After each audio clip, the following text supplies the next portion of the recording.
Good morning. Good morning. Guess we're ready to start. I'd like to welcome you all here this morning. I'm going to be participating in helping lead the service, and I'm very excited about that. So if I understand that you will put joys and concerns in the baskets in the back, you will have those. I just want to let everybody know at I think 10:30, but we're not sure. The motorcycles are going to come by, and it's a huge crowd. So I don't know how we're going to handle that, but just understand we know what's going to happen. Got it. Motorcycles at 10:30. It just adds to the excitement. It's going to be loud. My name is Eileen Twitty. If you don't know me, I have been the director here for the Bright Start Child Care Program for the last 13 years, and I'm going to share some thoughts with you today. I'm very pleased and very privileged to stand here before you today. The first lesson this morning is Psalm 8, and I'm reading from the NIV translation. Lord, our Lord, how majestic is your name in all the earth. You have set your glory in the heavens. Through the praise of children and infants, you have established a stronghold against your enemies, to silence the foe and the avenger. When I consider your heavens, the work of your fingers, the moon and the stars which you have set in place, what is mankind that you are mindful of them? Human beings that you care for them. You have made them a little lower than the angels and crowned them with glory and honor. You made them rulers over the works of your hands. You put everything under their feet. All flocks and herds and the animals of the wild, the birds in the sky, and the fish in the sea, all that swim the paths of the seas. Lord, O Lord, how majestic is your name in all the earth. This is the word of the Lord. Thanks, God.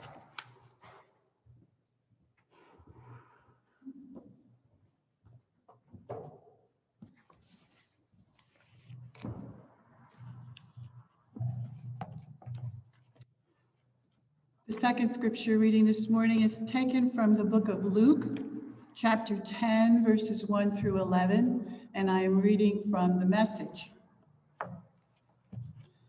Later, the master selected 70 and sent them ahead of him in pairs to every town and place where he intended to go. He gave them this charge. What a huge harvest, and how few the harvest hands. So on your knees, ask the God of the harvest to send harvest hands. On your way, but be careful, there is hazardous work. You are like lambs in a wolf pack. Travel light, comb and toothbrush, and no extra luggage. Don't loiter, don't make small talk with everyone you meet along the way. When you enter a home, greet the family, peace. If your greeting is received, then it's a good place to stay. But if it's not received, take it back and get out. Don't impose yourself. Stay at one home, taking your meals there, for a worker deserves 3 square meals. Don't move from house to house looking for the best cook in town. When you enter a town and are received, eat what they set before you. Heal anyone who is sick and tell them, God's kingdom is right on your doorstep. This is the word of the Lord. Thanks be to God. So before I preach the sermon, which I do have right here, I'm going to sing for you a song that means a lot to me, that actually is the starting point for my sermon. So it is called God Will Find a Way.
That's a song that my choir at Tuttle Road Community Church has often sung, and it just means a lot to me.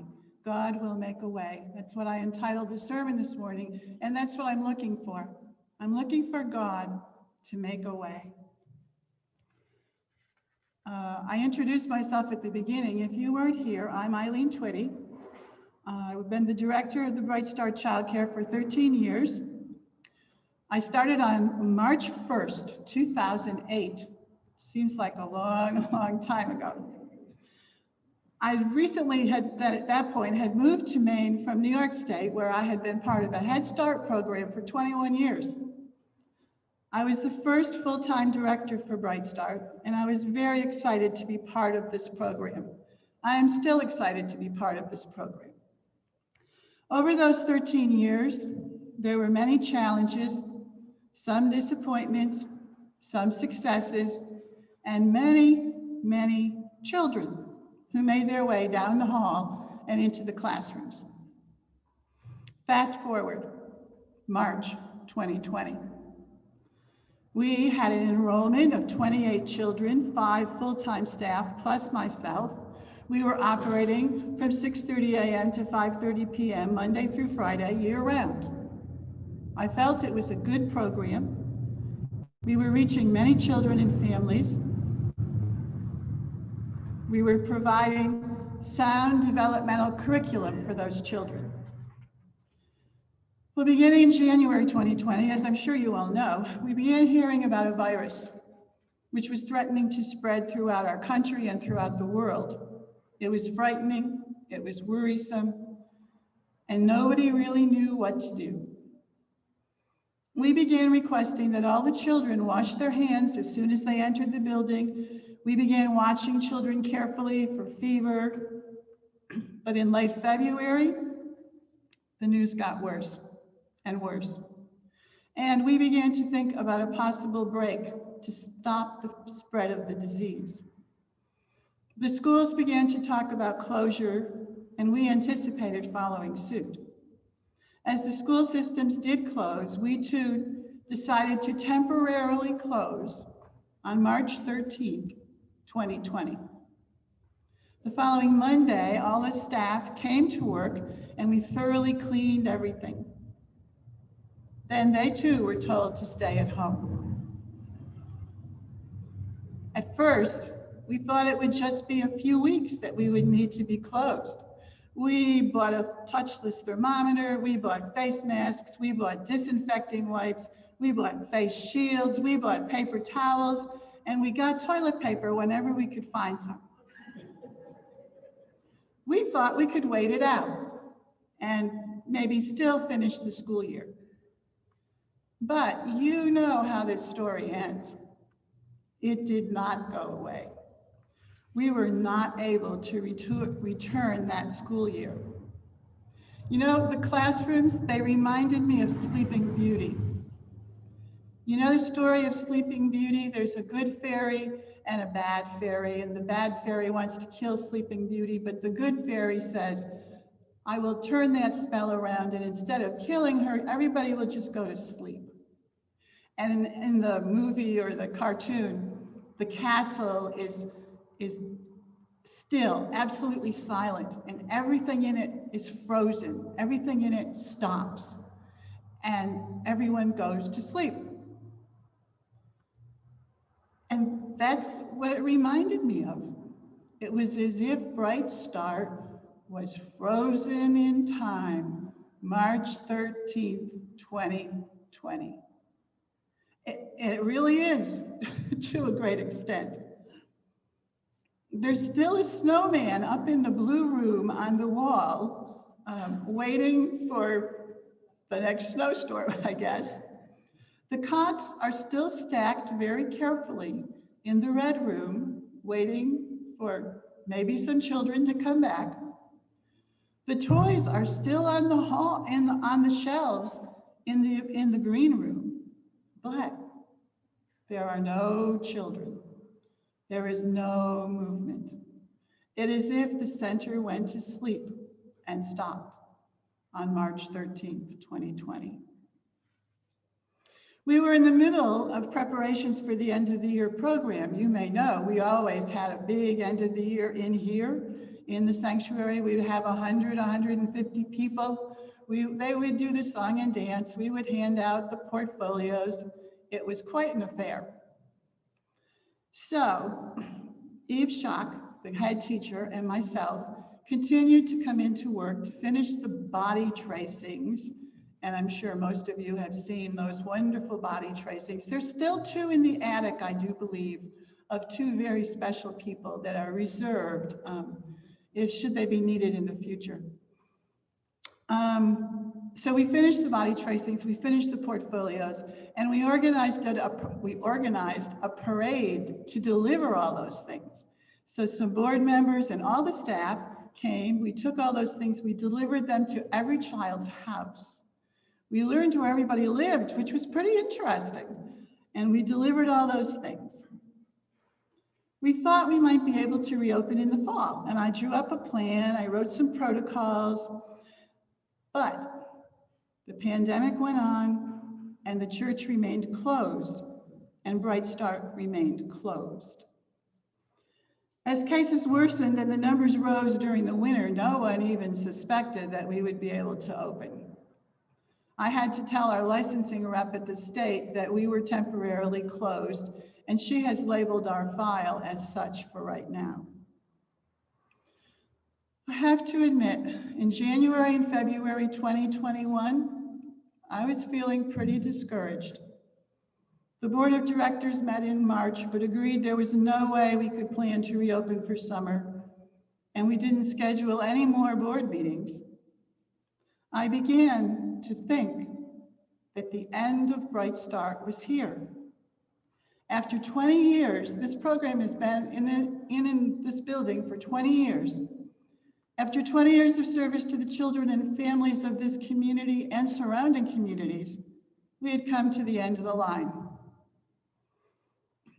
Back in 2016, I preached for you on a Children's Sunday in October, and I entitled my sermon, "Do You Hear the Laughter?" I talked about not just Bright Start, but about all the other groups, the Boy Scouts, the Girl Scouts, the Maine Youth Theater, the Summer Art Camp. Every day, I could hear the echo of those voices in the halls and the rooms in the church. But now, that is still. Now, it's like Sleeping Beauty, frozen in time, empty and silent. In the meantime, I had decided that perhaps God was sending me a message and telling me it was time to hang up my sneakers and stop running after children every day. Maybe I should concentrate on keeping myself and my husband well and safe. So I wrote a letter and officially retired as of December 31st, 2020. But then, there came a vaccine, and slowly things began to open up a little. And then some of the regulations were eased. And then the schools began talking about having in-person full-time classes in the fall of 2021. And then the churches began to slowly, carefully crack open the doors and allow some people to be inside the buildings. And it was good. Which brings us to the now. During the month of June, I thought about Bright Start and what I could do, or what I should do, to try to facilitate an opening. We got information from DHHS, that's the Department of Health and Human Services, which is in Augusta, which is a government organization that licensed us, about some funding. There's a lot of money coming into the state of Maine. We looked for some grants, we called a meeting, and we prayed. So then I thought about this song, the song I sang for you this morning. God will find a way. Because it came to me, as it sometimes does, that I should start there. God will find a way. Maybe we can't see it. Maybe it isn't exactly what we thought it would be, but God will find a way. If we but trust and have faith, He will lead us in our search and find a solution, one way or another. I'm not very good at remembering jokes, and I'm even worse at telling them, but I'm going to try to share one with you. It's one I'm pretty sure you've heard probably many times, but it bears repeating. There was a man who was stuck on his rooftop in a flood. He was praying to God for help. Pretty soon, a man in a rowboat came by, and the fellow said to the man on the roof, "Jump in, I can save you." And the fellow shouted back, No, it's okay. I'm praying to God, He's going to save me." So the rowboat went by. Then a motorboat came by, and the fellow in the motorboat said, "Hey, jump in, I can save you, come with me." But the man said, No, thanks. I'm praying to God, and He's going to save me. I have faith." So the motorboat went by. Then a helicopter came by, and the pilot said, "Here, grab this rope. I will lift you up to safety." But the man on the roof again said, "No, thanks. I am praying to God, and he's going to save me. I have faith. So the helicopter flew away. Pretty soon, the water rose above the rooftop, and the man drowned. He went to heaven, and he finally got his chance to discuss this whole situation with God. And he said, God, I had faith in you, but you didn't save me. You let me drown. I don't understand. And then God said, I sent you a rowboat and a motorboat and a helicopter. What more do you expect? So, after praying to God to find a way for us, I slowly thought, it is really up to us. God is not going to wipe out this virus with his almighty hand and make the world as we once were. God is not going to send us children to enroll in Bright Start. God is looking to us to work with him to find a way. That is why I have come here this morning. That is why I am saying to you, we must do this. We must do this. We must be the hands and feet of God. We must do the work with God at our side and in our hearts. Jesus sent the disciples out to do the work. He said, on your way, but be careful. This is hazardous work. We're asking for your help so that we can reopen Bright Start. Members of our board are hoping to go to the session this week to ask about reopening and to ask for support. Already, Dick Reese and some of the men from the men's group have volunteered to weed the playground. And if you haven't seen the playground lately, oh my, it is a jungle out there. And we are very grateful for their help. We've talked of having an open house in August to invite people to see our facility and roll for fall. We are in a difficult situation because we've been closed over a year and we have no children to welcome back. There are 5 families that I have on a list that have indicated they're interested in fall.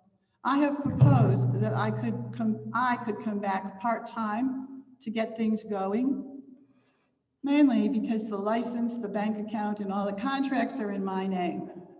And to put a new director in place and start everything at square one would be very difficult. So I am willing to come back part-time to help get us up and running. I do still plan to retire, however. You all heard me say that. But I could help with the reopening process. We have some money in the bank, enough for maybe 3 payrolls, depending on how many staff we call back. We believe that there will be money available through the state, but we can't apply for it right now because they haven't put any applications out there. We did apply last year for a PPP grant, but we were told that we didn't qualify. So financial backing is a need. I am asking you, each and every one of you, to think about what you could do to help and support Bright Start. It's such a wonderful program. Those of us closest to it do not want to see it close permanently. It has been a part of this church for 20 years, providing services to this community. We've tried to look into some grant writers who might help us secure funding. We are thinking that perhaps the church could join us in a fundraiser to increase our base for reopening. So we're asking you to brainstorm ideas and thoughts that might offer us a way forward. Perhaps you know someone who would be a great new director. Maybe you've heard of someone looking for a facility to run as a childcare. Maybe you are aware of grants or community agencies that might help. Maybe you'd be willing to help with a fundraiser. Are there snacks you could provide once we get going? Could you bring in a giant package of toilet paper or paper towels to get us started? Many minds together can solve many problems. The members of our board of directors are members of this church. Shirley Reese, Marcy Clark, Linda Pappin, Debbie Patterson, and Pastor Diane. In the past, we have had parents on our board, but we don't have any parents right now. So we have a good core group that have been with us for a long time. We can't wait for God to save us when perhaps right now he is sending us a rowboat or maybe a helicopter right now. We are the hands and feet of God here on earth. God will help us, but we must find the way. I would like to close with a poem that was on the church website a couple of weeks ago. It's called For Our Children, and it's by Amy Carmichael. Father, hear us, we are praying. Hear the words our hearts are saying. We are praying for our children. Keep them from the powers of evil, from the secret hidden peril, from the whirlpool that would suck them, from the treacherous quicksand pluck them, from the worldling hollow gladness, from the sting of faithless sadness. Holy Father, save our children. Through life's troubled waters, steer them. Through life's bitter battle, cheer them. Father, Father, be thou near them. Read the language of our longing. Read the wordless pleadings thronging. Holy Father, for our children. And wherever they may bide, lead them home at eventide. May it be so. Amen.